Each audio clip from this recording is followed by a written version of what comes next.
Good morning everyone. I am Leena Yadav from Bharati college of engineering and technology. ये आपका numerical part है water resource engineering का as well as irrigation का। ठीक है, ये आपका सेम सिलेबस है 7th BE 7th सेम में और 5th डिप्लोमा में। ठीक है, तो सबसे पहले एक न्यूमेरिकल देखते हैं कि इसको सॉल्व कैसे करना है। ठीक, तो पहला आपको दिया हुआ है क्वेश्चन में, a water courses has a culturable commanded area. Okay, area दिया है 1200 hectare. The intensity of irrigation of a crop A 40% और क्रॉप बी 35%, या फिर सेंटीमीटर में भी आप इसको सॉल्व कर सकते हो। ठीक है, both the crop being a rabi crop has a core period of 20 days and crop B का कोर पीरियड दिया है 15 days। ओके, डिस्चार्ज हमको कैलकुलेट करना है और कोर पीरियड के साथ साथ हमको कोर डेप्थ भी दिया हुआ है। क्रॉप ए के लिए 10 सेंटीमीटर और क्रॉप बी के लिए 16 सेंटीमीटर। ठीक, तो आपको सबसे पहले यहाँ पे देखना है क्या दिया हुआ है, culturable commanded area. Okay, that means हमको यहाँ से क्या करना है, एरिया अंडर इरिगेशन निकालना है। ठीक है, मतलब इरिगेशन के थ्रू कितना एरिया पे अपन क्या कर रहे हैं, वाटर सप्लाई कर रहे हैं। सबसे पहले पॉइंट में रहेगा आपका एरिया अंडर इरिगेशन। ओके, इसका आपका फॉर्मूला है culturable commanded area into irrigation intensity. Irrigation intensity, अब देखो क्वेश्चन में आपको दिया हुआ है कल्चरेबल कमांडेड एरिया 1200 हेक्टेयर और इंटेंसिटी भी हमको दी हुई है फर्स्ट क्रॉप की 40%। ठीक है, तो 40। ओके, अब ये परसेंट पे है, आप इसको सॉल्व करोगे तो 100 से डिवाइड कर देना, देन आपका क्या आएगा, एरिया अंडर इरिगेशन। ठीक है, 48 हेक्टेयर। ओके, ये होगा आपका क्या हुआ, एरिया अंडर इरिगेशन। अब आपको दिया है कोर पीरियड और कोर डेप्थ, दैट मीन्स आपको बी की value, core period 20 days and core depth D की वैल्यू 10 सेंटीमीटर दी हुई है। इसको मीटर में करते हैं, 0.1 मीटर हो जाएगा। ओके, ठीक, अब आपको कुछ नहीं करना है, ये सारा अमाउंट आपको दिया हुआ है, बी और डी की वैल्यू क्वेश्चन में दी हुई है। अब आपको सिंपल क्या करना है, ड्यूटी का फॉर्मूला लगाना है, जो कि क्या होता है 8.64 आपका B by D. Okay, 8.64, B की वैल्यू आपको दी हुई है 20 एंड आपके डी की वैल्यू 0.1। ओके, जब आप इसको सॉल्व करते हो तो आपकी डेल की वैल्यू आएगी 1728 हेक्टेयर पर क्यूमेक। ओके, तो कुछ नहीं किए, सबसे पहले एरिया अंडर इरिगेशन निकाले हैं, जिसमें क्या किया, उसका फॉर्मूला होता है culturable commanded area into irrigation intensity. तो ये दोनों तो हमको क्वेश्चन में गिवन है, सिर्फ हमको मल्टीप्लाई करना है। ओके, जैसे हम इसको मल्टीप्लाई करते हैं 480 हेक्टेयर में आता है। ठीक, देन हमको क्वेश्चन में ऑलवेज हमको दिया हुआ है कोर पीरियड और कोर डेप्थ की वैल्यू। ओके, जब कोर पीरियड और कोर डेप्थ दोनों हमको दिया है ना, तो सिंपल से हम क्या करेंगे, डेल्टा का फॉर्मूला लगाएंगे, जो कि क्या होता है 8.64 बी बाई डी। ठीक है, 8.64 बी की वैल्यू और डी की वैल्यू हमको यहाँ से पुट करनी है, और आपका आ गया डेल की वैल्यू। ठीक है, डेल की वैल्यू 1728 हेक्टेयर पर क्यूमेक। तो ये रहा आपका। अब सिंपल क्या बोला है क्वेश्चन में, हमको डिस्चार्ज कैलकुलेट करना है। ओके, तो डिस्चार्ज के लिए हमको क्या करना है, फॉर्मूला एक, डिस्चार्ज के लिए फॉर्मूला है एरिया अंडर इरिगेशन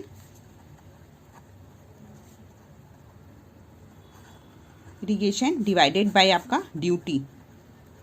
ओके, तो एरिया अंडर इरिगेशन में कितना आया था, हम पहले सॉल्व किए थे तो 480 हेक्टेयर, और ड्यूटी कितना आया था 1728 हेक्टेयर पर क्यूमेक।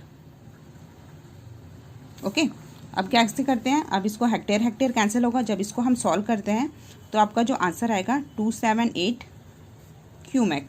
ओके, तो ये रहा क्रॉप ए के लिए। आपको क्वेश्चन में क्या दिया है, दो क्रॉप दिए हैं और दोनों क्रॉप कौन सा है, आपका रबी क्रॉप है। ठीक है, अब सेम एज इट इज आप क्या करोगे क्रॉप बी के लिए, ये तो पूरा कैलकुलेशन क्या था आपका, ये आपका क्रॉप ए के लिए था। ओके, अब क्या करोगे, कैलकुलेट फॉर क्रॉप बी के लिए, सेम प्रोसेस आप फॉलो करोगे फॉर क्रॉप बी के लिए। ओके, फिर आपका निकलेगा एरिया अंडर इरिगेशन ओके, इसका फॉर्मूला क्या था? Culturable commanded area into irrigation intensity. Okay, अब आपका कल्चरेबल कमांडेड एरिया कितना था? 1200। देन आपका क्रॉप बी के लिए इरिगेशन की इंटेंसिटी कितनी थी? 35%। इसको सॉल्व करोगे तो क्या होगा? 1200 इंटू 0.35, देन क्या होगा ये आपका 420 हेक्टेयर। ओके, तो ये रहा आपका एरिया अंडर इरिगेशन निकल गया। ठीक है, अब क्या करोगे? कोर पीरियड और कोर डेप्थ फाइंड आउट करोगे। ओके, कोर पीरियड, सॉरी ये आपको क्वेश्चन में दिया हुआ है। Core period that means B की वैल्यू आपको दी हुई है 15 डेज फॉर क्रॉप बी के लिए, और कोर डेप्थ जो है कितना दिया है? डी की वैल्यू 16 सेंटीमीटर। इसको मीटर में कन्वर्ट करेंगे तो 0.16 मीटर। ये दोनों आपको क्या है? क्वेश्चन में गिवन है। ठीक है, ये दोनों अब सेम एज इट इज आप क्या करोगे? फिर ड्यूटी का फॉर्मूला लगाओगे। ड्यूटी का फॉर्मूला 8.64 बी बाई डी। ठीक है, 8.64, बी की वैल्यू आपको कितनी है? 15 और डी की वैल्यू 0.16। ओके, जब आप इसको सॉल्व करते हो तो डेल का फॉर्मूला आता है 110 हेक्टेयर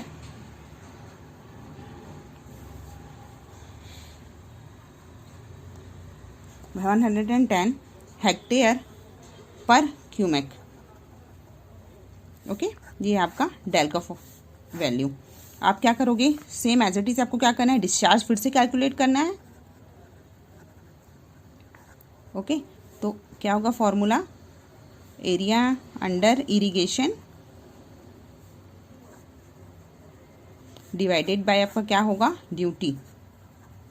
ओके, तो आपका एरिया अंडर इरिगेशन कितना निकाले थे? 420 हेक्टेयर, और आपका ये क्या है? ड्यूटी डेल का मतलब वैल्यू 810 हेक्टेयर पर क्यूमेक। ओके, अगेन ये हेक्टेयर कैंसिल होगा, इसको सॉल्व करते हैं तो आता है आपका 519 क्यूमेक। ओके, अब आपका आ गया दोनों का discharge for crop A and for crop B. दोनों के डिस्चार्ज को हम क्या करेंगे? ऐड कर देते हैं। ठीक है, पहला क्या था? 2.78 प्लस 0.519। ओके, जब इसको सॉल्व करते हैं तो 0.8 क्यूमेक जो है आपका आंसर आता है। तो ये है आपका आंसर, जिसमें सिर्फ हमको कुछ नहीं करना है। यहाँ पे आपको क्वेश्चन पे गिवन है कल्चरेबल कमांडेड एरिया। ठीक है, कल्चरेबल कमांडेड एरिया दिया हुआ है और इंटेंसिटी दोनों क्रॉप की दी हुई है। क्रॉप ए की 40% और क्रॉप बी की 35%। ठीक है, सेम एज इट इज आपको कोर पीरियड क्रॉप ए और बी का दिया हुआ है और कोर डेप्थ भी दिया हुआ है। ओके, तो सिर्फ क्या करना है? एरिया अंडर इरिगेशन का फॉर्मूला लगाना है, culturable commanded area into intensity. Then उसके बाद क्या करना है? सिर्फ आपको ड्यूटी का फॉर्मूला लगाना है, जो कि हम प्रीवियस लेक्चर में पढ़ चुके हैं। ठीक है, रिलेशन ड्यूटी डेल्टा और बेस पीरियड में जो क्या था? 8.64 बी बाई डी, और बी बाई डी की वैल्यू हमको दी हुई है क्वेश्चन में, सिर्फ पुट करना है। ओके, और डिस्चार्ज कैलकुलेट करना है। ठीक है, पहले का डिस्चार्ज क्या आया है? 0.278 क्यूमेक, और सेम प्रोसेस फॉलो करके क्या करोगे? आप डिस्चार्ज बी का कैलकुलेट करोगे। Area under irrigation then culturable commanded area into intensity. ये आने के बाद आप फिर यहाँ से क्या करोगे? डेल का फॉर्मूला लगाओगे, और दोनों का डिस्चार्ज, पहले का डिस्चार्ज आया है 0.278 क्यूमेक और सेकेंड का है 0.19। ठीक है, 0.519 क्यूमेक। अब दोनों के डिस्चार्ज को जब आप ऐड करते हो तो आपका फाइनल आंसर जो है वो आप गेन करते हो। तो ये है आपका न्यूमेरिकल। Okay, thank you.